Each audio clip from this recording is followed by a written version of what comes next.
아가서 5번째입니다. 아가서 3장 6절에서 11절까지입니다. 같이 읽겠습니다. 시작. 모략과 유향과 상인의 여러 가지 향품으로 향내 풍기며 연기 기둥처럼 거친 들에서 오는 자가 누구인가? 볼지어다 솔로몬의 가마라. 이스라엘 용사 중 60명이 둘러쌌는데 다 칼을 잡고 싸움에 익숙한 사람들이라. 밤의 어둠으로 말미암아 각기 허리에 칼을 찼는데 솔로몬 왕이 레바논 나무로 자기의 가마를 만들었는데 그 기둥은 은이요 바닥은 금이요 자리는 자색 깔개라. 그 안에는 예루살렘 딸들의 사랑이 엮여져 있구나. 시온의 딸들아 나와서 솔로몬 왕을 보라. 혼인날 마음이 기쁠 때 그의 어머니가 씌운 왕관이 그 머리에 있구나. 아멘.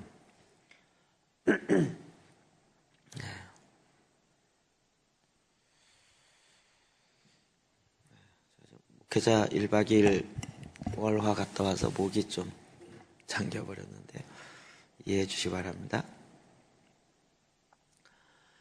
아가서는 우리가 잘 아는 것처럼 솔로몬과 술람미 여인의 사랑의 노래라고 1차적인 의미죠.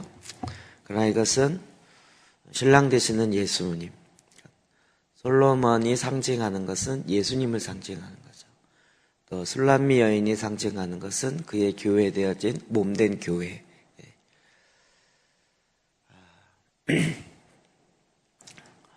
그 안에서 일어나는 그 여정, 사랑의 여정들이 나타나 있는 거죠.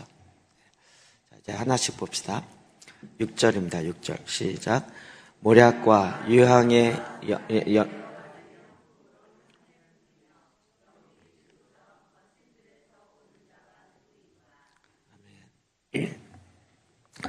아가서에는 이런 질문들이 몇 가지 나옵니다. 거친 들에서 오는 자가 누구인가? 이 질문이 누구의 질문인가? 누가 하는 질문인가? 그것을 파악하기가 참 전체적인 맥락을 보지 않으면 쉽지 않은 거죠.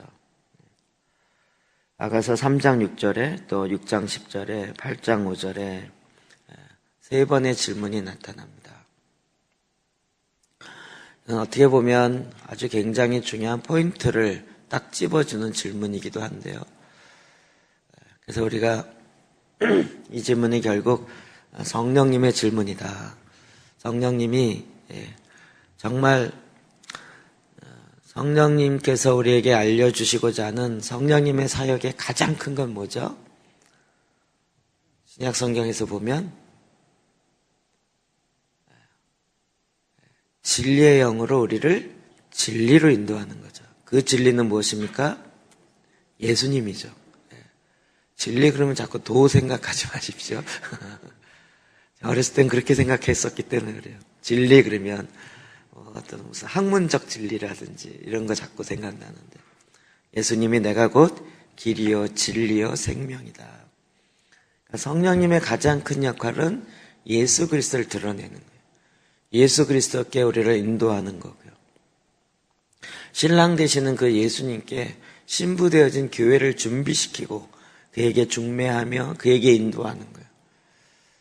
성령께서 계속 물론 우리에게 성령의 은사를 주시고 방언과 예언과 초자연적인 것도 하시고 또 성령께서 많은 일들을 하시지만 그러나 가장 삼위일체 하나님께서 서로 존중과 사랑으로 하나 되어 있는 이 삼위일체 하나님께서 성령님은 본인을 드러내기보다는 예수님을 드러내기를 더 기뻐하시죠.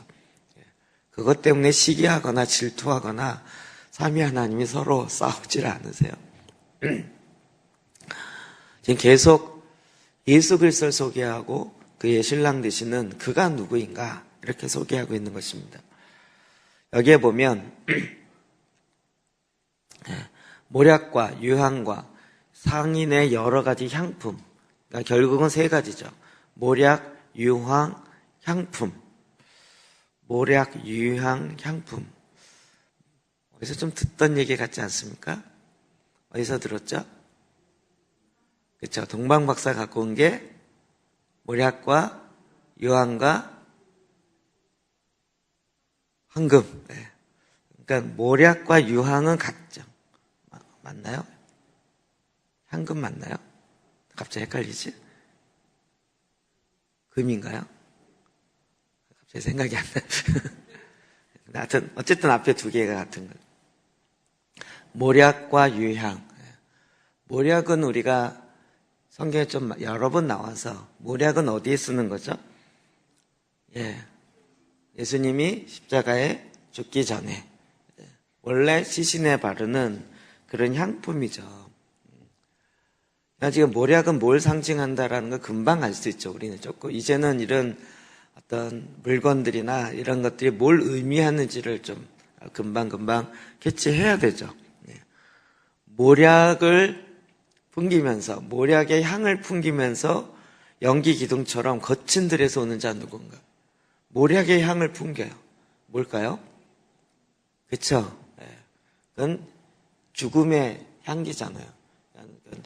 사망의 향기가 아니라, 결국 이거는 신랑의 모략의 향기는 예수 그리스도의 십자가에서 흘려지는 그 향기를 이야기하겠죠. 참, 이 기독교는 맨정신으로 보면 좀 특이한 종교예요. 죽음을 자랑해요. 죽은 시신에 바르는 그 모략의 향기를 오히려 자랑해요. 그걸 기뻐요. 십자가를 자랑한다라는 것이 이 세상적으로 볼 때는 얼마나 지금 뭐 형편없는 얘기잖아요. 성공을 자랑하거나 뭐 돈이 많은 걸 자랑하거나 뭐 세상은 그렇게 가야 되는데 오히려 예수님의 십자가의 죽음과 그 죽음의 시신에 바르는 그 모략의 향기. 우리는 이게 무슨 의미인지 알죠. 예수님의 십자가의 그 죽음이 결국 나를 대신하여 죽은 죽음이죠. 우리가 주님과의 언약적 관계 안에서 교환이 일어난다 그랬죠. 예수님이 채찍에 맞음으로 우리가 나음을 입었고 우리의 연약함을 친히 감당하심으로 우리는 이제는 강한 자가 되어지고 우리의 신랑 되시는 그분이 모략의 향을 풍기면서 오는 거죠. 성령님이 계속 이 신부에게 예수님, 신랑 되는 예수님에게 집중하게 하고 있어요. 자, 유황은 뭘까요? 유황. 유황은 일반적으로 제사장이 그 유황의 향을 들고 지성소에 들어가죠. 아니, 이 유황은 예수님으로 치면 부활을 의미합니다. 예수님의 뭐겠지? 아이고. 예수님의 부활과 예수님의 죽음과 부활. 우리는 이게 거의 동전의 양면처럼 딱 붙어 있다는 거 너무나도 잘 알죠. 이게 구약적 표현이 모량과 유향을 갖고 예수님이 그 탄생했을 때 동방 박사가 갖고 온 이 선물도 그는 정말 값비싼 걸 갖고 왔지만 그것이 갖고 있는 의미가 있다는 거죠. 저는 이런 거 잘 모르지만 꽃에도 그 꽃말에 뜻이 있다 그러잖아요. 뭐 저는 잘 몰라서 우리 권사님이 잘 아실 것 같은데 물망초 그러면 뭐 얽힌 사연도 있고 이런 거잖아요. 보석도 그렇죠. 보석도 어떤 보석은 그게 갖고 있는 의미가 있는 것처럼 진주도 그렇더라고요. 보통 진주 반주는 결혼하기 전에 진주는 눈물을 상징한다 그래서 결혼하기 전에 진주 반주 안 끼더라고요. 결혼하기 전에 눈물 흘릴 일이 있으면 안 된다 그래서 그러니까 그런 어떤 보석이 갖고 있는 상징적 의미가 있는 거죠. 그러한 같은 뉘앙스로 모략과 유황이 결국 지금 이 신랑은 예수 그리스도를 의미하는데 그가 향기를 내면서 달려오는 그의 모습이 예수 그리스도의 십자가의 죽음과 부활의 영광을 향을 내며 그 향을 내는 그 신랑이 다가오는 거예요. 성령님은 이 예수님을 자랑하고 모든 신부로 하여금 이 신랑 되는 예수님을 바라보게 하는 것에 너무 기쁜 거예요.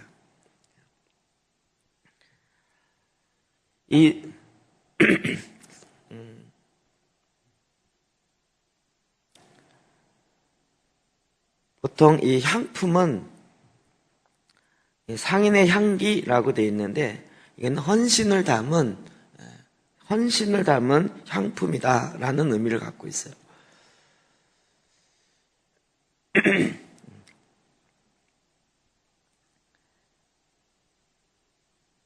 제가 오늘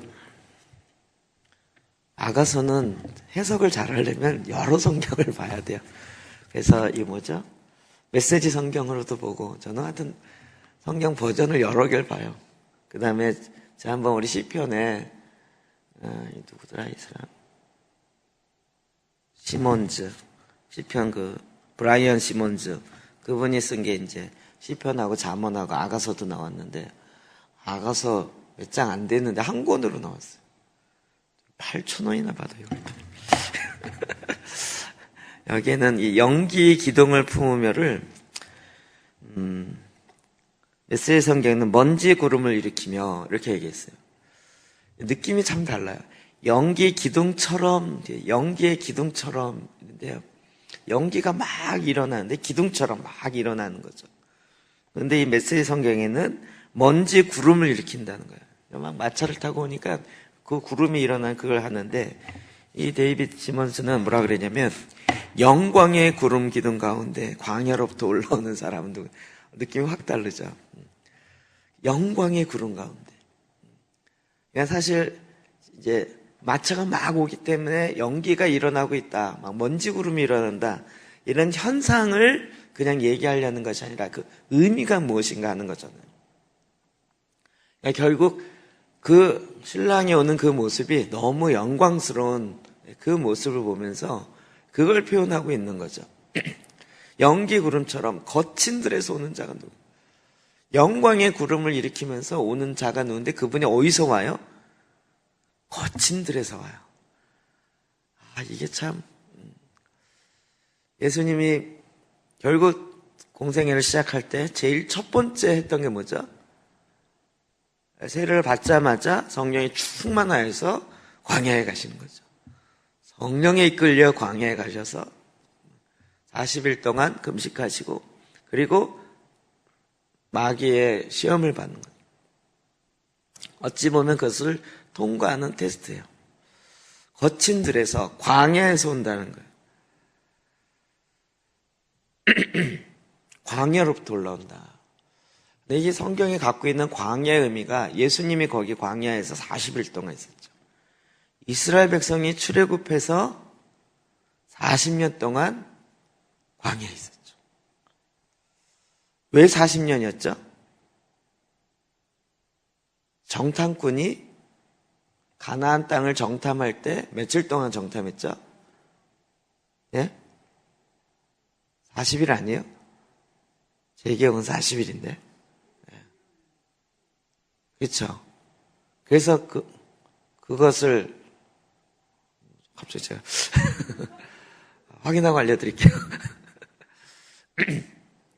이게 지금 표현이 같은 거죠. 광야에서 이스라엘 백성이 가나안으로 들어가는 것과 예수님이 그 광야에서 시험 받으시고 이제 그 시험을 이기시고 올라오시는 예수님. 지금 이 같은 그림이 오버랩 되고 있는 거예요. 이와 같은 신랑이 오고 있다는 거예요.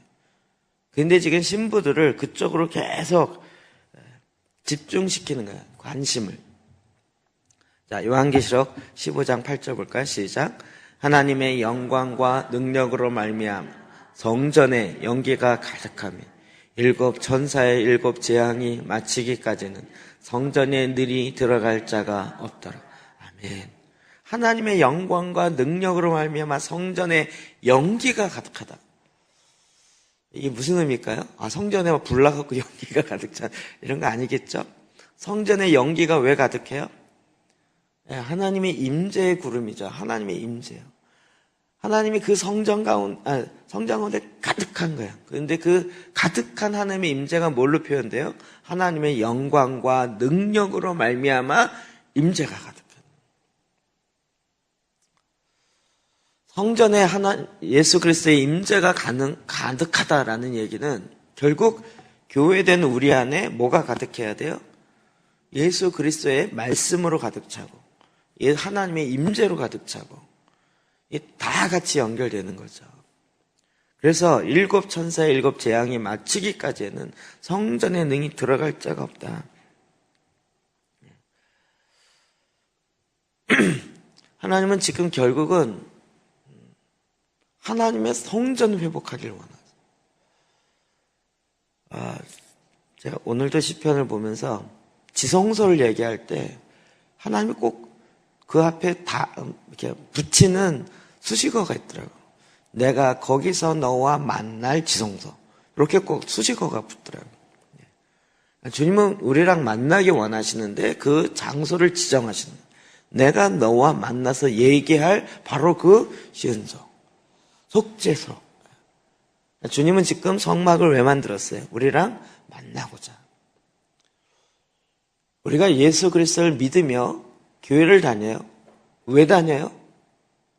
신랑을 만나려고요.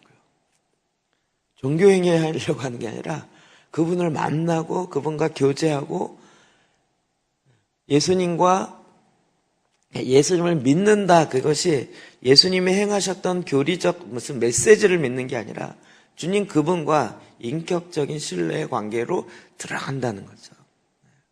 성전에는 그분으로 가득 차는 거예요. 예수님으로 가득 차요. 그래서 그 성전을 보호해요.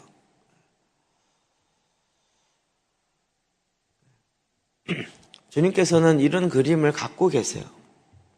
이게 그냥 한때의 영광으로 끝나는 것이 아니라 저와 여러분 가운데 계속적으로 원하셨던 거죠. 마태복음 13장 45절 46절 볼까요? 시작.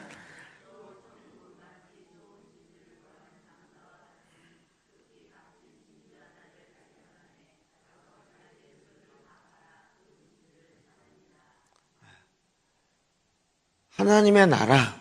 그러면 우리는 이렇게 막 죽어서 가는 나라 많이 생각하지만 성경은 계속 뭘로 가득 차 있다 그래요? 영광과 능력으로 가득 차 있고 거기는 가장 값진, 이 세상의 그 무엇과도 바꿀 수 없는 가장 값진 것으로 있어요. 천국은 그와 같다는 거예요. 좋은 진주를 구하는 장사와 같다. 좋은 진주라고 얘기했지만 가장 값비싼 극히 값진 진주 하나를 발견합니다. 가장 귀한 거, 가장 비싼 거 이렇게 표현한 거죠. 너무 그 값을 아는 사람이 자기의 소유를 다 팔아서 그 진주를 산다고요.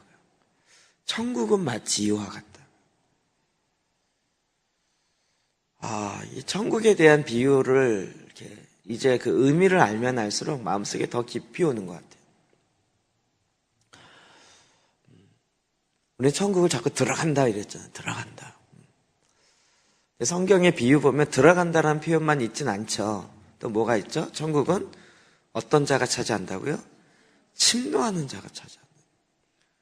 여기는 또 뭐예요? 자기의 소유를 팔아서 그것을 진주를 산다고요. 대가를 지불하고 산다고요. 우리는 그냥 여기서 믿음 생활 잘하면 나중에 죽으면 뿅 천국 간다. 이런 식의 상상을 많이 했잖아요. 물론 그렇게 들어가는 개념도 있지만 우리가 지금 이 땅에서 자기의 소유를 팔아 혹은 자기의 젊음과 자기의 모든 인생을, 삶을 그 신랑 되시는 주님 앞에 값주고 산다라는 거예요. 대가를 지불하고 산다. 그 가치를 아는 자가 하는 것이죠. 가치를 아는 자가.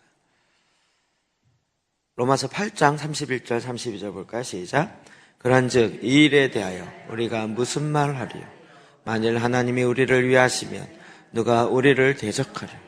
자기 아들을 아끼지 아니하시고 우리 모든 사람을 위하여 내주시니가 어찌 그 아들과 함께 모든 것을 우리에게 주시지 아니하게. 아멘. 하나님께서 그 아들을 우리에게 주셨는데, 그래서 우리를 값지우시고 사신 바가 되었는데, 이 아들을 아끼지 아니하시는 하나님께서 우리에게 더 아들이 가장 귀한데 그보다 덜 귀한 것을 구한다 할지라도 안 주시겠는 거죠. 왜요? 우리도 동일한 상속자요, 동일한 양자의 영, 자녀의 영을 받았기 때문에 그렇다는 거예요. 우리가 점점 말씀을 알면 알수록 이런 것들이 확확 들어오죠. 오늘 아침에도 1박 2일을 일을 못해가지고 오늘 아침에 와갖고 막 일을 막 하다 보니까 막 아침에 계속 막 카톡과 여러 사람은, 근데 제가 카톡도 안 했는데 어떤 한 분이 탁 카톡이 왔어요. 제가 한번 대만 갔을 때 우리 의료 쪽에 계신 사장님인데 그분이 중국어과를 나왔기 때문에 서울, 한국어 외대 중어 중문과를 나왔어요. 중국어를 잘 해요. 제가 아마 통역도 한번 했네요. 네. 그분이 카톡이 왔어요. 그래서 지난번에 이제 책을 하나 번역하고 있는데 제가 책 번역 잘 되세요? 그랬더니 프랑스 갔다가 왔는데 다시 북경 가서 일을 하고 한국 와서 무슨 차관급 누구에게 중국 관련된 강의를 하고 끝나자마자, 강의 때문에 와가지고 끝나자마자 다시 가야 되고 또 일주일 있다 다시 와야 돼. 와, 거기다 붙여놨어요. 나는 연예인보다 비행기를 더 많이 타요. 하나님이 아주 막. 제가 아이고 피곤하시겠다 그랬더니, 그랬는데 이분이요 책 번역을 거의 끝냈대요. 실상을 얘기하면 제가 부탁한 책도 아니에요. 자기가 대만어가 되니까, 중국어가 되니까 책 보면서 야 이거 너무 좋다고 자기가 마음대로 번역했어요. 그래갖고 뭐 울며 겨자 먹기는 아니지만 그래도 그걸 또 허락도 안 받은 책이에요. 다시 이제 레일리 목사님한테 책을, 얘기도 안 한 책을 번역을 하게 됐는데 출판을 해도 되겠냐고 허락을, 일을 거꾸로 진행하게 됐어요. 저는 그분이 너무 바쁘기 때문에 일을 못 끝내지 않을까라는 생각이 있었기 때문에 얘기를 안 했어요. 근데 그 왔다 갔다 하는 와중에 그 책을 번역을 하고요. 제가 보니까 이분이 또 신이 났어요. 전에는 막 왜 이렇게 일이 많고 왜 이렇게 힘드냐 막 약간 늘 지치고 그랬는데 이제 늘 카톡할 때 보면 지치지 않고요. 막 너무 신나. 전에는 막 중국 다닐 때 기차가 주로 뭐 15시간, 20시간 뭐 이렇게 가니까 왜 이렇게 긴 거야? 막 이런데 이제는 그 시간이 너무 좋은 거예요. 왜냐면 책을 번역할 수 있으니까. 어떨 때 막 번역하다 말고 막 너무 은혜가 돼갖고 울고 울다가 번역 안 되고. 똑같은 상황이에요. 비행기 시간. 비행기 타고 가는 건 정말 지겹잖아요. 막 비행기 정말 가면 갈수록 싫어져요. 그런데 이제는 그게 책을 번역하고 책을 읽을 수 있는 시간이 되니까 너무 좋은 거예요. 갈 때마다 책을 가져가고 번역하고. 그거 어디서 나올까요? 이게 어디서 나올까요? 그렇죠? 주님의 새로운 은혜가 부어진 거죠. 저한테 그런 얘기를 했어요. 자기가 중문과를 나오고 중국어를 사업을 위해서. 자기는 하나님이 그냥 사업을 잘해서 돈을 많이 벌면 그거 갖고 선교사님 도와주고 어려운 교회 도와주고 이게 자기의 하나님의 부르심이고 이거를 할 수 있도록 나에게 중국어 가르쳐줘서 사업 잘하라 그랬나 보다. 이런 줄 알고 사업만 속된 말로 죽어라 했다는 거예요. 그런데 중국어를 하나님이 알려준 하나님의 새로운 목적이 발견된 거예요. 이 책을 읽을 수 있고, 저는 중국 책 같은 거 까만 눈이잖아요. 이제 검은 건 글씨요. 진짜. 여러분도 저만 까만 눈이에요? 여러분도 다 까만 눈이죠. 근데 대만 가면 아주 약올라 죽겠어요. 리 목사님 어떤 재밌게도 얘기하거든요. 그러면 막 다 웃는데 우리는 뭔 말인지 모르니까, 저거 뭔 얘기야? 그러면서 막 약 올라가지고 이러는데, 혼자 막 깔깔거리고 신나고 막, 강의 끝나고 너무 재밌죠, 근데. 뭐가 재밌어? 알아들어야 재밌지. 통역이 그걸 해줘야 되는데, 이게 워낙 말이 빠르고 그러니까 그게, 나중에 정말 그렇게 통역했어요. 지금 재밌는 얘기를 했습니다. 근데 이분이 그걸 그냥 자기 유튜브로 찾아서 듣고 이러면서 말씀을 듣고 그러니까 너무 이게 신이 난 거예요. 말씀이 들어오고 하나님이 나를 중국어 가르쳐 준 이유가 이것 때문에. 그래서 제가 그렇게 바쁜데 그걸 책까지 어떻게 하겠냐고 그랬더니 자기가 원래 컨설팅 하면서 보고서를 한 달에 약 10,000페이지에서 20,000페이지를 보고 보고서를 보고 수정하고 이런 작업을 20몇 년 동안 해왔대요. 전에는 이걸 지겨워가지고 왜 이렇게 보고서 많은 거 이랬는데 하나님이 그거를 또 이렇게 쓸 줄 몰랐다는 거예요. 그래갖고 또 그러니까 신난 거예요. 이분은 이 책 보고 이게 교정하고 이런 게 이미 20년 동안 훈련이 돼 있는 거예요. 이해되시죠? 그러니까 전에는 이게 그냥 돈 잘 벌어서 이런 건 줄 알았는데 이제 이것이 주님을 더 알게 되고 또 그 은혜의 자리에 들어가게 되어지고 그래서 가끔 이제 불쌍해서 제가 대만에서 이런 우리 그 핸드북 갖고 왔는데 의미가 잘 모르겠다. 그러면 그거 이런 뜻인데 그러면 아니 그거 잘 이해가 안 된다. 그러면 알았어. 막 번역해서 카톡으로 보내죠. 그러면 한 챕터 되는 거 보면 9챕터인가 10챕터인데 근데 이제 한과 강의안 이제 받아놓고, 이제 1강 하나 받았는데, 이거 3강은 또 언제 나올래나, 그러면. 그것도 없어요? 그러면 또 지금 막 나오죠. 제가 보기엔 정말 신이 났어요. 그렇겠죠. 네.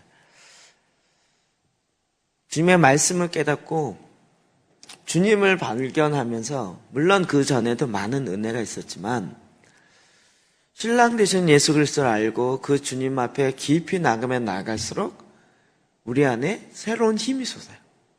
이게 마치 사랑을 하는 것과 비슷한 것 같아요. 은혜가 우리에게 임하는 것과 왜 이렇게 사람이 사랑을 하면 얼굴빛이 바뀌어지고 사람의 표정이 바뀌어지고 삶이 달라지는 것처럼 그렇게 바뀌어져요.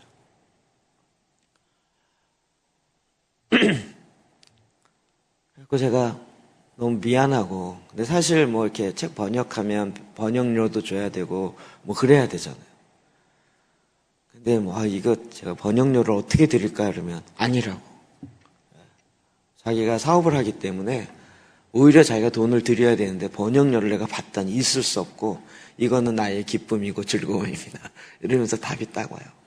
저는 아싸 돈도 안 들어갔다. 그런데 그거 정말 기뻐서 해요. 기뻐서. 하나님의 말씀. 그러니까 신앙이란 저도 참 이렇게 신앙이란 뭔가 이렇게 무슨 불교 경전을 외우듯이 정말 성경 뭔 말인지도 모르는데도 읽어대면서 어거지로 성경을 10장씩 하면서 그렇게 하는 어떤 종교적 그런 게 아니고요. 정말 신랑 되신 예수님을 만나고 그 주님 앞에 그 사랑의 관계에서 점차 발견을. 이번 주일 오후에 김진 형제가 천국 지옥 간증한 것에 대해서 저는 다른 것보다도 딱 초반에 했던 그 얘기예요. 정말 하나 신이 살아계시면 진짜를 만나고 싶다면 그냥 종교 행위 말고요. 기독교 행위 말고요. 왜냐하면 제가 오기 전에 물어봤어요. 강의하기 전에. 부모님이 두 분 다 오셔서 저 앞에 앉았었잖아요. 아들이 이런 거 어떻게 하셨어? 그랬는데, 그러더라고요. 사실은 몰랐었대요. 아들이 마약을 하는지 자살했었는지 자기도 간증 듣고 알았대요. 중국 선교사에서 10년 하면서 워낙 바쁘고, 그러니까 사실 그 MK, PK들이, MK, PK 아세요? 미셔너리 키즈가 MK예요. 선교사 자녀. PK는 페스토리에서 목사 자녀가 PK예요. 페널티 킥이 PK가 아니고요. MK, PK들이 그러니까 부모들이 워낙 바쁘니까 별로 돌봄받지 못해서 하여튼 정서적으로 어려운 경우가 참 많아요. 3번이나 자살을 하려고 하고 마약하고 할 짓 다 아는데도 부모는 모르고 있었다는. 그가 주님을 만나고 나서 간증하는 얘기 듣고 그러니까 알았다는.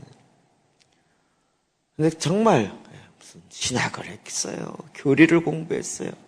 몸을 죄를 했어요. 그런데 그냥 주님을 만나니까요.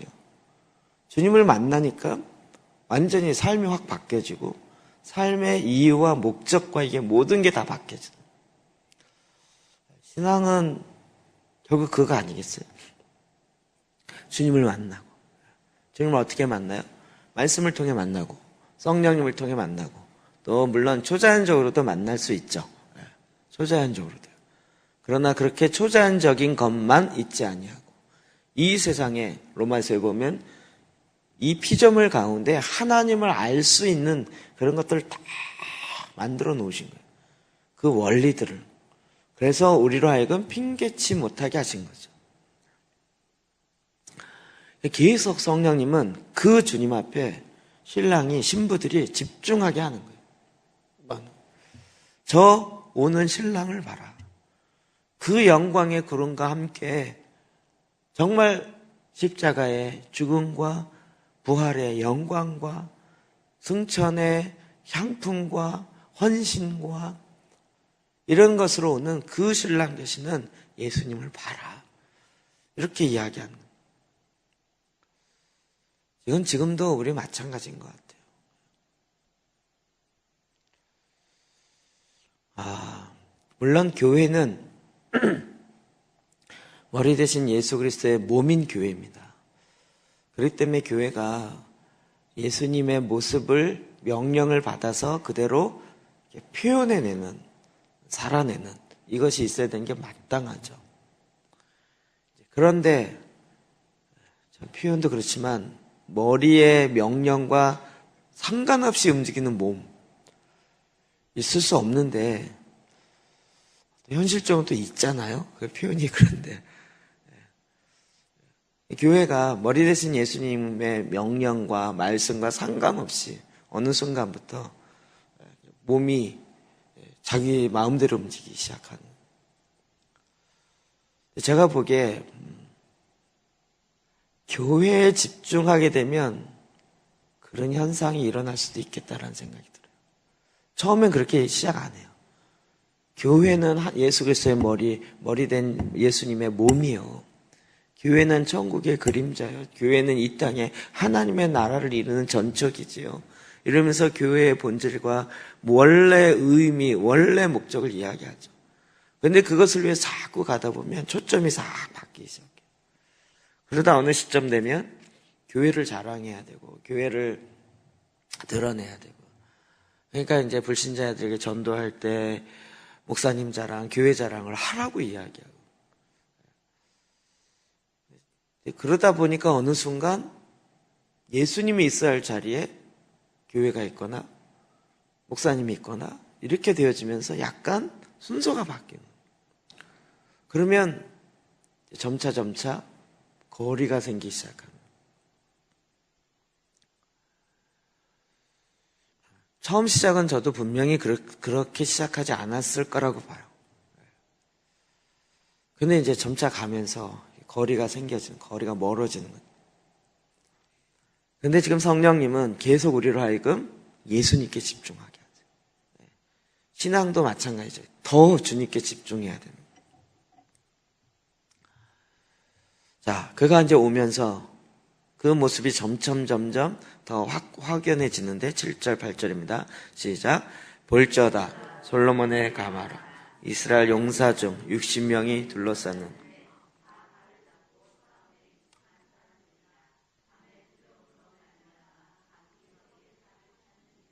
아멘. 제가 이 성경으로 다시 읽어드리면, 보라, 여기 왕의 혼인 마차가 있도다. 혼인 마차, 솔로몬의 가마.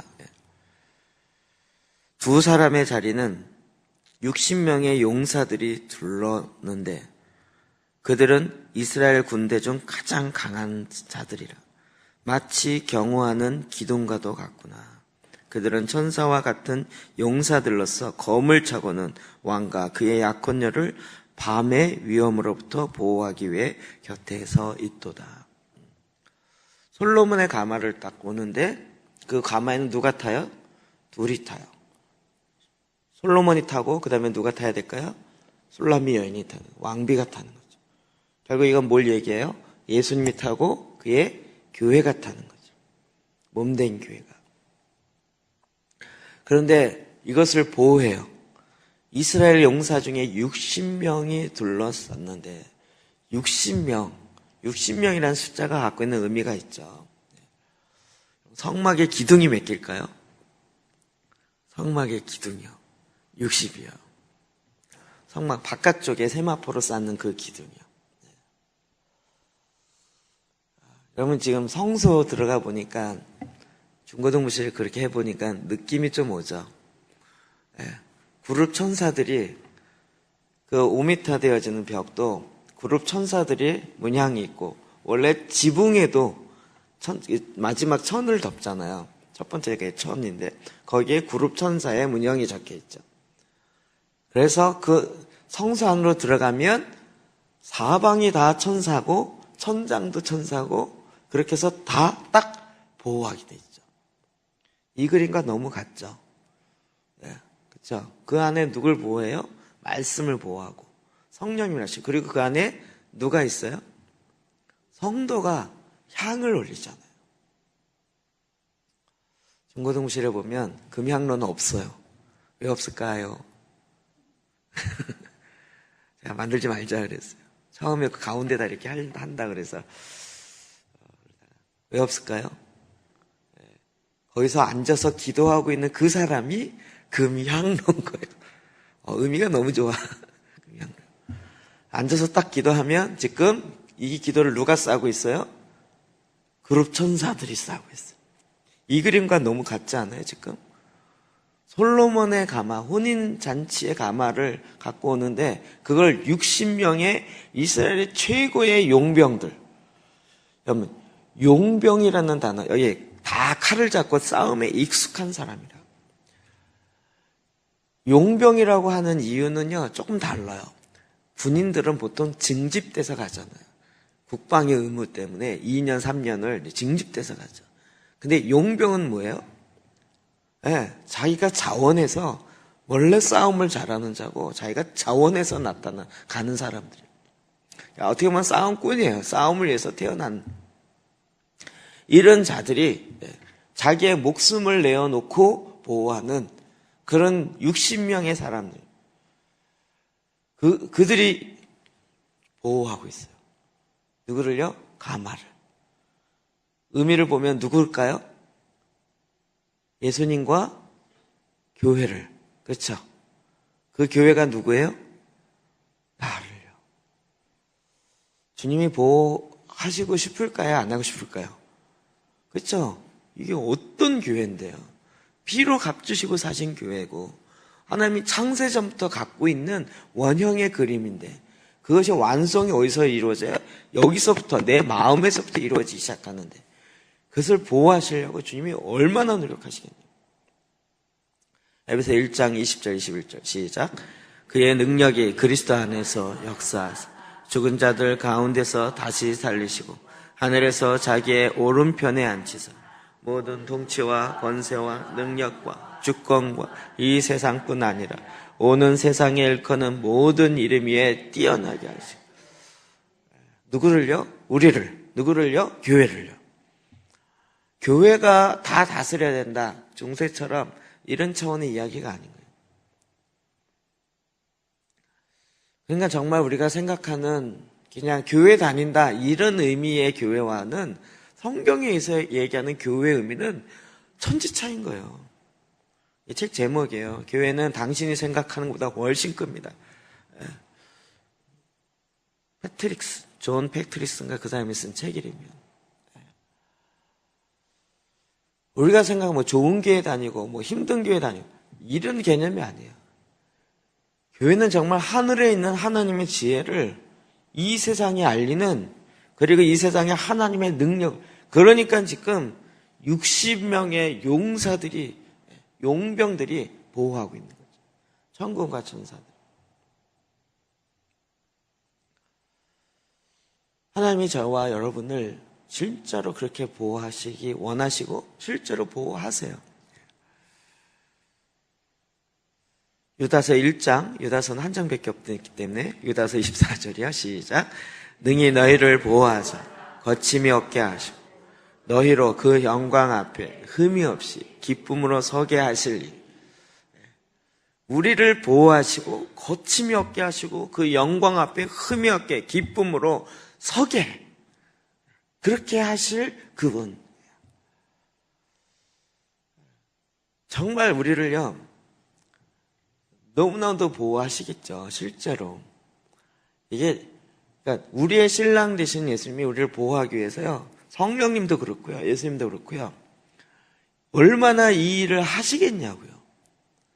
근데 문제는 뭐냐면 신부가 스스로 난 보호받을 자격이 없어, 그리고 스스로 이탈하는 거예요.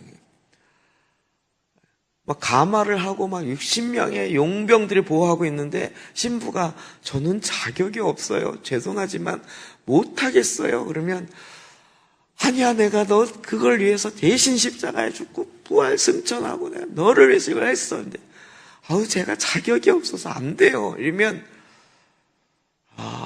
이게 참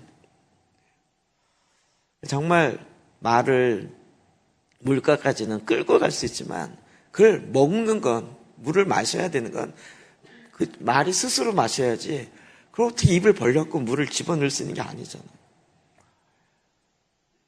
주님이 계속 여호수아에게 너는 마음을 강하게 하고 담대하게, 극히 강하게. 이게 지금 거꾸로 얘기하면 뭐냐면요, 제가 늘 얘기하잖아요. 여리고성 정복할 때 그걸 보면서 누가 제일 배 아파했다고요? 40년 전에 들어가려고 했다가 안 들어가갖고 광야에서 죽은 그 60만의 사람들, 정말 배 아파했을 것 같아요. 저렇게 돌기만 하면 되는 걸. 너무 쉽지 않아요? 하루에 한 바퀴 돌고 마지막 7바퀴 외쳤더니 무너졌어요. 저거 나도 할 수 있는데 도우는 거 못하겠어요. 근데 지금 60만의 광야에서 죽은 사람들이 결국 뭐 한 거죠? 우리 메뚜기라는 거예요. 못 간다는 거예요. 그러니까 마음의 두려움과 하나님의 보호하심, 홍해를 가르시고 우리를 지키시고 메뚜기래 뭐죠? 만나와 메추라기. 오늘 말이 헛나오지 자꾸 이렇게 만나와 메추라기로 먹이시고 이런 걸 다 경험했는데도 자기 스스로 생각해 보기를 나는 메뚜기라는 거예요. 저 기골이 장대한 그들 앞에 설 수 없다는 거죠. 지금 뭘 못 봐요? 하나님이 우리를 지키시고 하나님의 우리를 통해서 영광, 그의 영광 앞에 흠이 없이 기쁨으로 세울 것에 대해서 지금 막 내 안에 걸작품을 만들면서 다듬는 작업을 하고 계신데, 그 다듬을 때 조금 아픈 것 때문에 하나님 날 버린 것 같다고 생각하고, 그래서 내가 이렇게 버림받느니 차라리 떠나는 게 낫다 이러고 스스로 스스로 잠시타고 하나님은 어떻게 일하시는지를 못 보는 거죠. 자, 9절 10절이야. 시작. 솔로몬 왕이 레바논 나무로 자기의 가마를 들은 그 기둥은 은이요 바닥은 금이요 자리는 자색 깔개라. 그 안에는 예루살렘 딸들의 사랑이 엮어져 있구나. 아멘. 아멘. 자, 이 같이 타고 가는 가마에 대한 이야기가 나옵니다. 레바논 나무.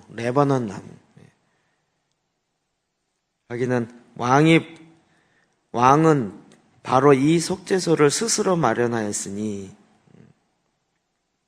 결코 썩지 아니할 최상의 나무로 만든 것이라. 최상의 나무로 가무를 만든.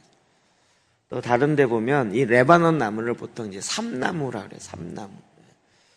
가구도 이렇게 보면 가구가 싼 이유는 나무가 질이 안 좋더라고요.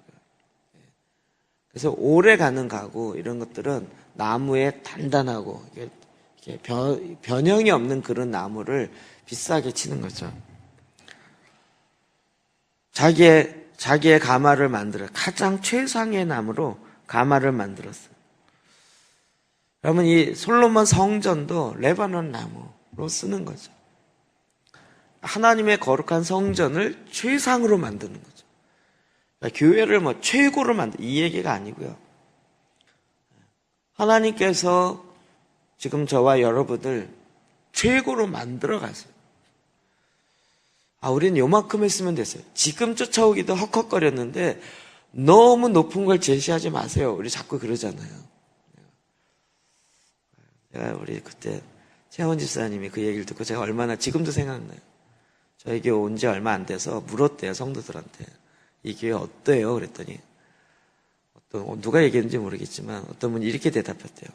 목사님이 책을 너무 소개하는데 책 한 권 다 읽기도 전에 또 소개해갖고 책이 지금 너무 많이 쌓여서 책 읽기가 바쁜 교회라고 이렇게 소개를 했대요. 그래서 내가 그랬나 지금 또 그렇긴 했죠. 자꾸 이제 요즘은 이제 별로 책 소개 안 하나요? 책을 아예 만들죠 요즘은. 만든 책은 읽어야 됩니다.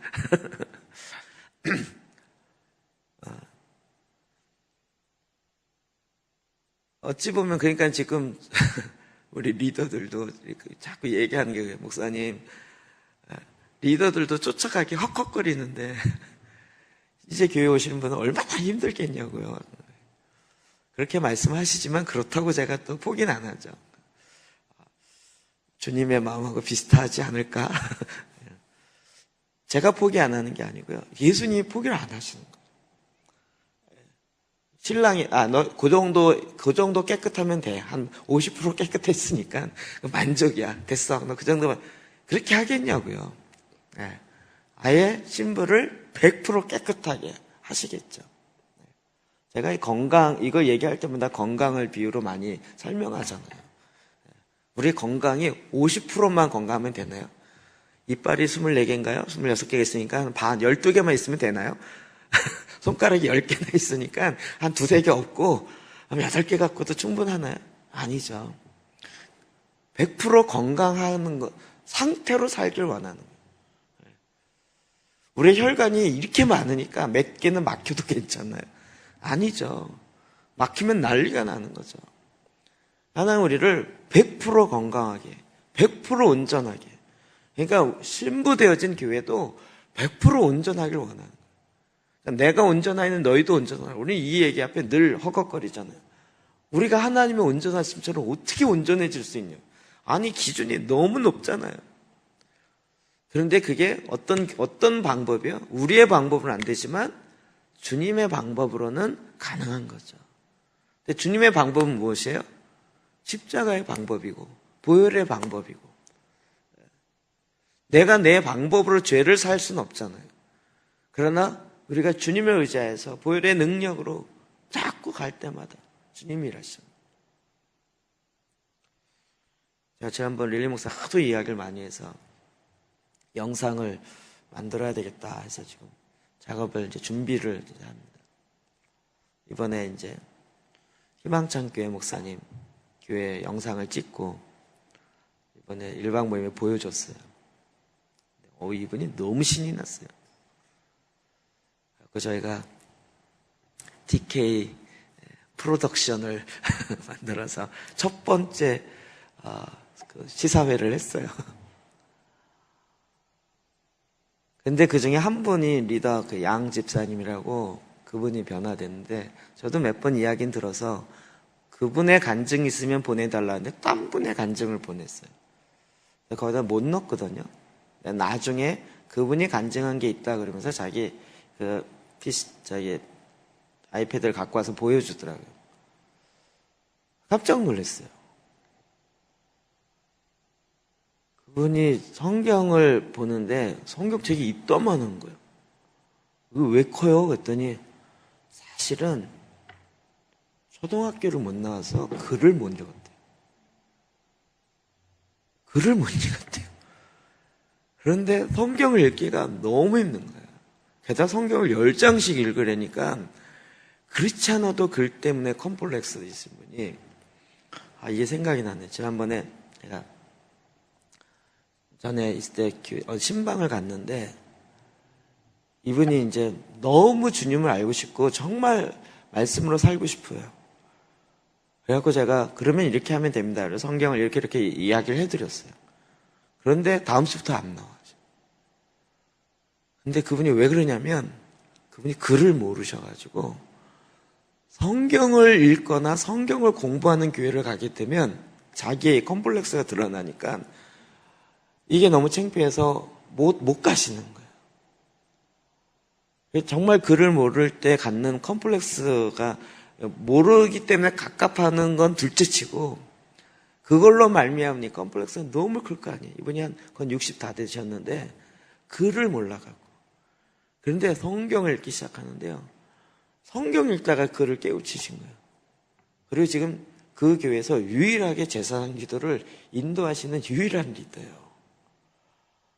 매일 아침 거의 제사상 기도를 하고 계신데 목사님 안 계시면 그분이 인도하고요. 주님이 정말 계속 이끄시죠. 너무 이분이 이런 변화되어지는 모습을 보고 목사님도 신이 난 거예요. 자기가 막 교인이 많아지는 게 신이 나는 게 아니고 한 성도가 바뀌어서 변화돼서 그것도 스토리가 어떻게 되냐면 그분이 열심히 직장 다니다가 허리를 다쳐가지고 직장을 못 나가게 돼서 허리 치료를 하려고 직장을 쉬게 된 거죠.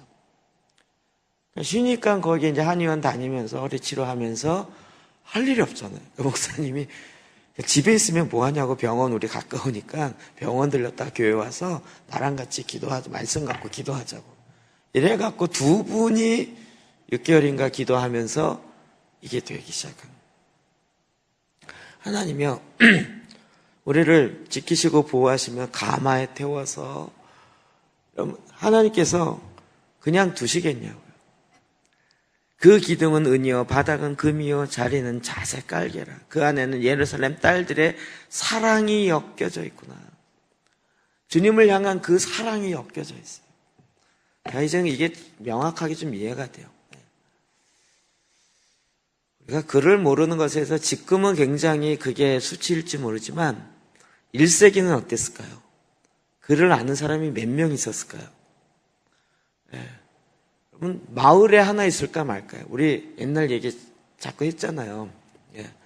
군대에서 아들이 편지 보내왔는데도 이걸 읽을 줄 아는 마을에 사람이 없어서 젊은 애가 오면 야 이거 와봐 이거 좀 읽어줘 그래갖고 읽어주면 그거 어머니가 듣고 우시다가 간직했다가 근데 본인은 또 못 읽으니까 글 읽을 줄 아는 사람 오면 불러다가 여러분 이게 초대교회 회당이 거의 그 기능이었다니까요. 성경이 있어도 글을 읽을 수가 없어요.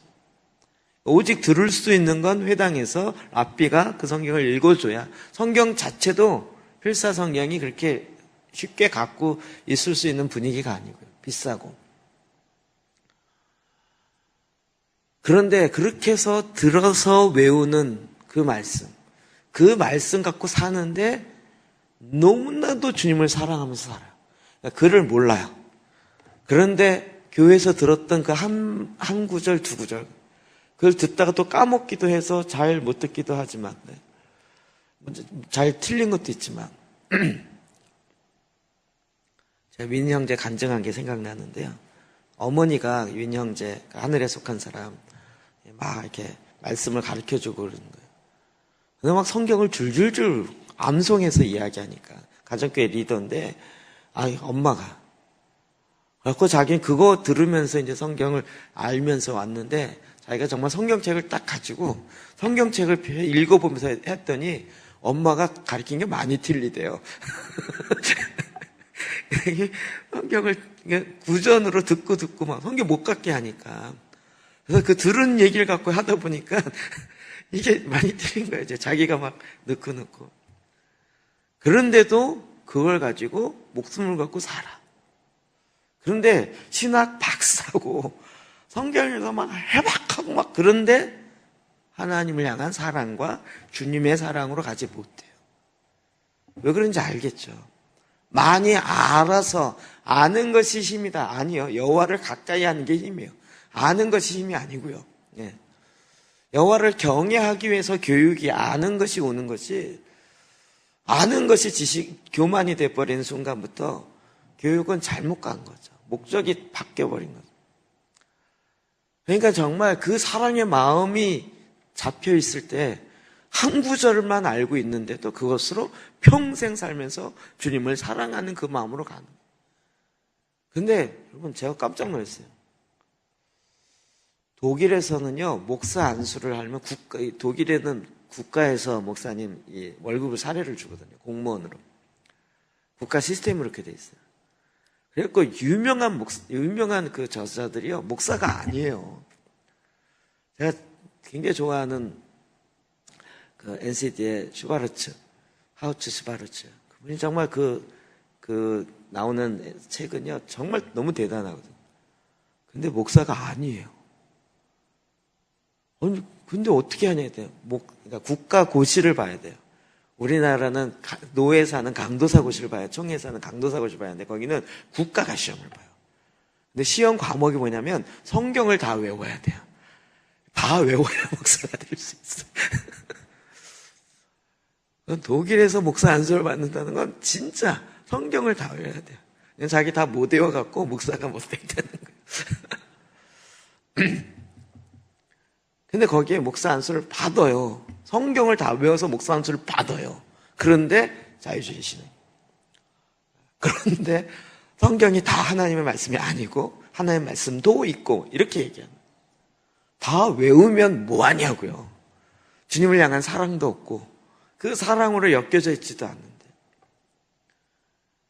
어떤 면에서 좀 부족하고 연약한, 세상적으로 볼 때는 연약함도 많지만 주님을 향한 그 사랑, 정말 뭐랄까, 시골에 있는 엄마가 이렇게 반찬 무말랭이를 좀 싸줘가지고 가져가라 이런 것처럼, 무말랭이 여기서 그냥 반찬 가게에 가서 사도 그냥 1,000원이면 사잖아요. 그런데도 그걸 바리바리 싸주는 거예요. 그게 1,000원짜리가 아니고 거기에 사랑이 들어가 있는 거죠. 성령님께서 우리를 계속, 이게 정말 이렇게 주님이 이런 모습으로 우리를 향해서 보호하시며 지키며 그 가마에 태우려고. 그 말씀은 그냥 순종해서 따라가면 되는데, 이게 웬 자격지심인지, 나는 자격이 안 돼서 못 가겠다는 거예요. 그건 자격이 아니에요. 그래서요, 그게 겸손이 아니고 그게 교만이라니까요. 우리 한국말로 자꾸 나는 뭘 못해서 못해요. 이게 겸손이 아니고요, 주님을 의지하지 않고 있는, 자기가 자격 없다라는 걸 굳게 믿고 있는 교만이라니까요. 이제 그 말도 못하겠다. 이제 어떡하냐. 3장 11절이야. 시작. 시온의 딸들.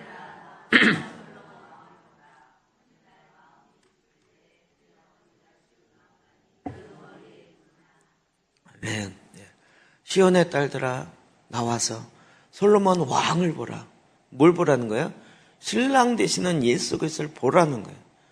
혼인날 마음이 기쁠 때 그의 어머니가 씌운 왕관이 그의 머리에 있구나. 혼인날 마음이 기쁠 때,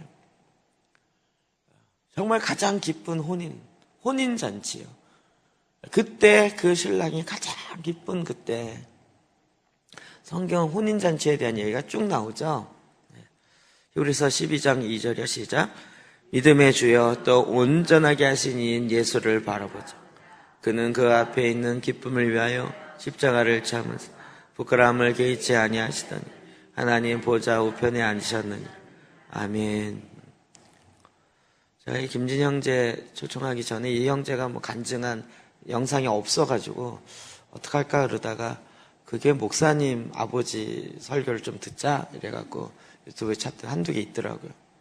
그랬는데 그 목사님 설교보다 사모님 설교가 너무 많더라고요. 그래갖고 그 중에 이렇게 봐갖고 하나 제 주제 설교 제목 주중에 마음에 드는 걸 딱 하나 정립했어요. 교회여 깨어나라. 주제가 이거여서 많이 듣던 건데 그래갖고 들었어요. 제가 어머니의 기도를 많이 하더라고요. 기도를 너무 많이 해요. 그래갖고 요즘 기도를 못 한대요. 그래갖고 5시간 한대요. 주로 7시간 내지 8시간 하는데 요즘 못해서 5시간 한대요. 그러면서 그 설교를 쭉 들었는데요. 그 설교 중에 나오는 내용이 이 내용이 있었어요. 예수님이 한국에 있는 교회가 나를 바라보지 않는다. 내 앞에 머물러라. 내 앞에 머물러라. 그런데 너무 바빠서 머물르질 않는 거예요. 내 앞에 많이 머물러 있을수록 내가 비밀한 것들을 더 얘기할 텐데 왜 하나 듣고 가냐는 거예요. 내 앞에 더 많이 머물러라. 난 정말 내 말을 다 끝까지 다 듣고 그렇게 해서 나가서 한마디만 해도 일이 다 끝날 건데 그냥 하나만 듣고 훅 가버려. 그러니까 그리고 내가 말하는 것에 정말 그걸 다 듣고 그대로만 행하면 된다. 그런데 그렇게 듣는 그런 사람이 없다는 거예요. 그러니까 결국은 지금의 문제는 누누이 말씀드리지만 좌파 우파가 문제가 아니고요. 이 땅에 있는 제사장의 문제라는 거예요. 결국 나의 문제. 이 일로 인해서 하나님께 나아가서 주님이 말씀하신 걸 끝까지 다 들으며 그 말씀으로 말미암아 나아가는 그 한 사람, 그 사람이 없기 때문에. 이번에 우리 시편 기도하는데 57편인가요? 마음에 확확 와닿더라고요.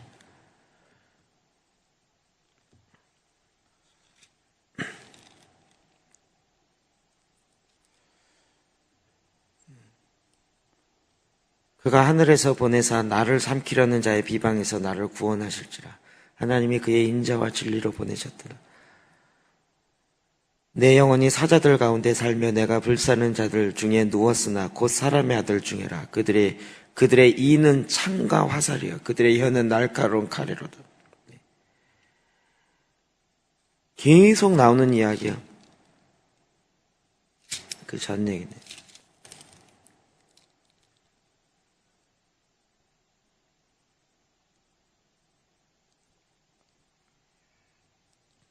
마음에 확 와닿던 말씀이 있었는데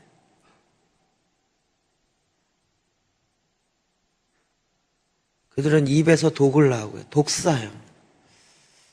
듣는 귀도 머물러 있어요. 그래갖고 말 듣지도 않아요. 지금 일어나고 있는 많은 문제들은요 거의 이렇습니다. 거의 이래요. 듣지를 않아요. 오늘 아침에도 제가 요즘에 이제 중요한 결정을 많이 해야 돼서 그러려면 저는 이제 막 주변에 있는 자료들을 다 모으고 듣고 막 이런 경향이 있는데요. 그다음 이제 지금 우리나라 일어나고 있는 사태에 대해서 이야기하면서 그 얘기는 처음 들었는데 너무 맞아요. 정치 얘기하면 한참 가야 되는데 좌파 우파 문제가 아니라는 거예요. 태극기 집회에 100만 명이 아니라 1000만 명이 와도 지금 이걸 잡고 있는 정권, 그러니까 실권을 잡고 있는 자는 눈 하나 깜빡 안 한다는 거예요. 요즘에 지금 어떤 법 통과시키고 있는지 아세요?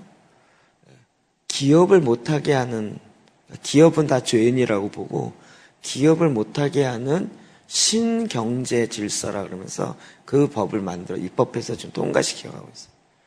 그러니까 뭐 다 야당이 잡고 있으니까 상정도 야당이 하고 법사위원회도 야당들이 난리치고 이러면서 그냥 말도 안 되는 법들을 막 통과시켜요. 이렇게 된 원인이 뭐냐 이걸 쭉 규명하는데요. 깜짝 저도 이 원인이 뭐냐면 새누리당이 있다는 거예요. 그것도 박근혜 대통령이 세운 비례대표로 세운 사람들이에요. 적어도 이 사람들은 탄핵을 반대하거나 목숨 걸고 그러면 그런데 탈당한 사람 이 사람 다예요. 이들만 탈당을 안 해도 탄핵을 막을 수 있었는데 얘네들이 탈당한다고 다 나가갖고 결국은 탄핵 그것도 되고 그러니까 아예 뭐 야당은 그런 사람들이니까 그런가 보다라고 하지만 예. 그리고 제일 문제는 지금 측근에 있는 사람들이라는 거예요. 제가 그 얘기를 쭉 들으면서 이 얘기 맞구나 진짜 맞구나라는 생각이 드는 거예요. 그러면서 뭐 대놓고 이야기를 하는 거죠. 지금 뭐 태극기 집회 일어났다고 거기 가서 강연하고 다니는 뭐 다음 주자라고 얘기하는 누구누구 얘기하면서 욕을 바가지로 하더라고요. 태극기 집회에서 얘기하지 말고 국회 법사위원회 가서 얘기하고 국회 실제 그 법을 정하는 그 자리가 싸움터고 거기서 얘기해야 되는데 거기 들어가서는 한마디 안 하고 태극기 집회만 가서 표 얻으려고 저렇게 쇼를 하고 있다는 거예요. 귀가 어둡고요. 하여튼 막 입에서 계속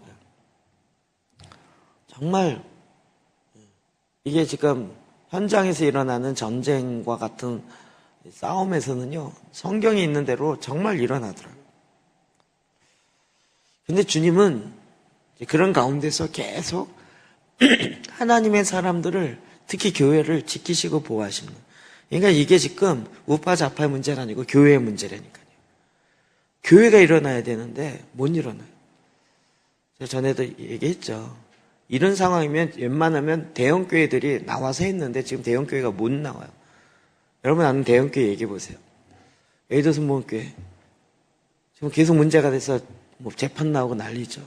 사랑의 교회 계속 지금 아직도 그 서초동 성장 아직도 문제 해결 안 돼갖고 반대파랑 법정 고소랑 아직도 문제 있고 박사학위 문제 박사학위 문제 그것도 뭐 표절 시비 아직도 해결이 안 돼 있죠. 명성교회 통합 측 대표한다는 거기는 재정 담당하시는 장로님이 자살을 들어가셨잖아요. 그게 8년 전인가 그런데 아직도 그 문제가 안 되죠. 대형교회 얘기해 보세요. 그러니까 속된 말로 자기 발이 저려서 나설 수 있는 사람이 없어요. 교회가 나설 수 있는 상황이 안 되는 거예요, 지금. 그러니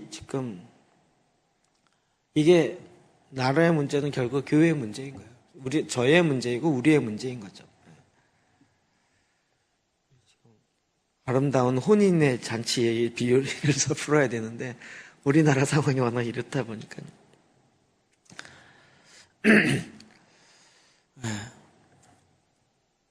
교회는 더 이럴수록 주님을 바라봐야죠. 주님께 집중해야죠. 아니 지금 한국이 이렇다는 것을 예수님이 모를까요? 그러니까 이 60명의 호위군사 용병을 데리고 오시는 이 주님을 더 바라보고 주님께서 어떻게 하기를 원하시는 주님이 대안이 없을까요? 주님이 대안이 없어서 지금 이렇게 가도록 그냥 놔둔 걸까요? 이 문제 앞에 우리가 주님 앞에 나가요. 주님의 깊이 있게 더 들어가는 거죠. 주님이 오히려 초청하는 거예요. 내 가마로 타라. 나의 혼례식에 들어오라. 그리고 그 침소에 나랑 같이 그 비밀을 나눌 수 있는 그 자리에 오라고요. 그럼 그것이 주님이 가장 문제를 해결하는 주님의 방법이었죠. 예, 그래서 지금 혼인잔치 이 얘기가 나오네요. 여러분, 그러니까 결국은 마지막 완성의 그림은 이 혼인잔치로 가는 거죠. 예수님이 이 땅에 오실 때 우리는 막 엔타임 얘기, 막 종말 얘기하시는 분은 너무 적그리스도에게 집중돼 있어요. 근데 예수님이 다시 오실 때 예수님 뭐 하세요? 두 가지 다 한다 그랬죠? 심판해 주러 오시고 또 하나는 혼인잔치가 일어나는, 동시적으로 일어나는 거예요. 우리는 지금 뭘 봐야 돼요? 혼인잔치로 봐야 되는 거잖아요. 왜 자꾸 적그리스도 너무 바라보면서 무서워갖고 벌벌 떠냐 말이죠. 주님이 오셔야 이 문제가 해결되는 건데. 그 혼인날 마음이 기뻐할 때, 이 천국이 자기 아들을 위해 혼인잔치를 베푼 어떤 임금과 같아요. 제가 이걸 이제는 좀 이해가 될 것 같아요. 주님이 지금 마지막 때 완성을 이루려고, 그래서 지금 혼인잔치까지 다 준비했어요, 이제는. 혼인잔치까지 다 준비했고, 자, 이제 내려가자. 우리의 신부들이 준비가 됐나 보자 그랬더니, 아직 오지 마세요. 교회가, 아직 오지 마세요. 우리가 아직 준비 안 됐어요. 이게 어떤 꼴이냔 말이에요. 주님이 오셔야 되는데, 신랑 되신 그분이 오셔야 이 문제도 해결, 심판도 되어줄 뿐만 아니라, 이 완성이, 그러니까 결국 우리가 준비되는 게 가장 첫 번째. 천국은 마치 혼인잔치와 같다. 그래서 그 종들을 보내어 그 청한 사람들 혼인잔치에 오라 했더니 오기를 싫어했어요. 누가 싫어했어요? 1차적으로 유대인들이 싫어했어요. 그래서 누구를 불렀어요? 절름발이와 길가 가는 사람 다 부른 거죠. 그러나 못 들어간 사람 누구예요? 의복을 입지 않은 사람 못 들어가는 거죠. 의미가 이제 확 느껴지시죠? 정말 이방인, 정말 하나님의 은혜에 들어갈 수 없는 저와 여러분을 지금 초청하셨어요. 초청받았다고 다 들어가는 게 아니고요. 그래도 예수의 의의 옷을 입어야 들어갈 수 있는 거잖아요. 의복을 입지 않는 자는 들어갈 수가 없는 거예요. 하나님의 혼인잔치는 이와 같다는 거예요. 천국은 마치 혼인잔치를 베푼 어떤 임금과 같다는 거예요. 그럼 우리 혼인잔치를 더 집중합시다. 주님 혼인잔치. 이 구약에도 나오죠. 이사야 62장 5절이요. 시작. 마치 청년이 처녀와 결혼한 같이 내 아들들이 너를 취하겠고 신랑이 신부를 기뻐한 같이 내 하나님이 너를 기뻐하시리. 아멘. 제가 그 말씀을 언제가 기도하다가 내 뷸라라 헵시바라 내가 너와 결혼했다. 하나님 이 땅과도 결혼했대. 하나님 이 땅에 임하시길 너무 기뻐하시는 거예요. 저주받은 땅이 아니라 주님이 아예 그 땅까지 회복하시고요. 그 땅에 회복되어진 그 땅에 내 집을 짓게 했다는 거예요. 나의 신부다. 내가 결혼한 나의 예비된 신부다라고 얘기하는. 이게 구약에부터 시작해서 원래부터 있었던 그림이에요. 예수님이 오셔서 그냥 탁 만들어내신 것이 아니고요. 계속. 지금 우리는 이 어마어마한 그림 속에 지금 마지막 장면을 갖고 있는 거죠. 그러니까 우리에게 지금 더 요구되는 건 뭐예요? 그 신부의 예비되어진 집에 들어가는 거예요. 그걸 위해서 준비하는, 치장하는 거예요. 뭘로 치장해요? 거룩과 의와 예수 그리스도의 의의 옷, 거룩함, 성결함으로 치장하는 거죠. 매니큐어하고 이렇게 치장하고 이걸로 치장하는 것이 아니라 주님 계속 얘기하는 거예요. 의의 옷을 입어라. 거룩의 옷을 입어라. 우리가 그것으로 준비하는, 이것을 준비하는 것이 주의 오심을 예비하는 가장 중요한 거죠. 막 이 아가서는요 너무 재밌죠. 의미가 알면 알수록 기도하면서 주님 나를 이렇게 삼으신 거예요. 제가 보기에 주님이 나를 위해서 준비한 걸 보면 깜짝 놀랄 정도가 아니라 거의 기절했을 것 같아요. 기절할 것 같아요. 우리가 상상하는 것, 내가 생각해하고 최고가 이만큼이다라고 예수님이 신랑 되신 예수님이 나를 위해서 준비했을 거라고 생각하는 거에 10배가 아니고 한 100만 배 정도를 준비하지 않았을까. 저는 이제 그런 생각이 들어요. 그렇겠죠. 그 신랑 되신 주님 앞에 우리가 지금 그 사랑의 마음으로 준비하는 거예요. 우리가 그냥 여기서 주님을 사랑해서 속된 말로 무말랭이 하나 이렇게 싸가지고 만들어서 주님 이거 드세요. 주님 이 맛있는 걸 같이 나누고 싶어서 만들었어요. 근데 주님이 완전 감동을 하셔갖고 네가 나를 위해서 이 무말랭이 하나에 감동하셔가지고 어마어마하게 얘기했죠. 거의 그 수준 아니겠냐고요. 우리가 주님을 위해서 이 땅에서 한다면 도대체 뭘 얼마나 하겠어요. 그런데 그 사랑으로, 주님을 향한 그 사랑으로 오병이어와 같이 자그마한 거, 내가 할 수 있는 당연한 거를 주님의 이름으로 주님께 했는데 주님이 그 사랑을 기뻐하시는 거예요. 그리고 그 일을 이제 내 안에서 정말 기쁨으로 풀어내시는 거죠. 마지막으로 이걸로 된 말씀 다시 읽어드릴게요. 8절부터 아까 거기서부터 다시 읽어드릴게요. 처음부터 6절부터 그냥 11절까지 다시 읽어드릴게요. 영광의 구름 기둥 가운데 광야로부터 올라오는 이 사람은 누구인고 그에게서는 모략과 유황으로 기름 부음 받은 자의 향기가 나는데 상인들의 온갖 향로들보다도 더욱 향기롭도다. 보라, 여기 왕의 혼인 마차가 있도다. 두 사람의 자리는 60명의 용사들이 둘렀는데 그들은 이스라엘 군대 중 가장 강한 자들이라. 마치 경호하는 기둥과도 같구나. 그들은 천사와 같이 용사들로서 검을 차고는 왕과 그의 약혼녀를 밤의 위협으로부터 보호하기 위해 곁에 서 있도다. 왕은 바로 이 속죄소를 스스로 마련하였으니 결코 썩지 아니할 최상의 나무로 만든 것이라. 은빛 안개 같은 연기 기둥이 서고 금빛 영광의 덮개가 그 위에 머물렀더라. 그 둘이 함께 앉은 자리는 붉은 깔개가 펼쳐져 있구나.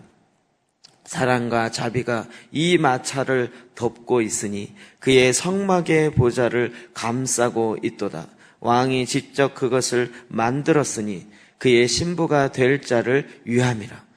시온의 처녀들이여, 장차 신부가 될 자들이여, 일어나 와서 이런 왕을 마음껏 보며 즐길지니 그가 결혼을 위하여 행진하며 나아가고 있도다.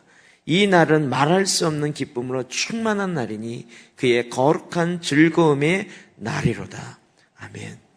이게 나에게 주는 주님의 사랑의 메시지 편지입니다. 말씀 의지하여 같이 한번 기도합시다.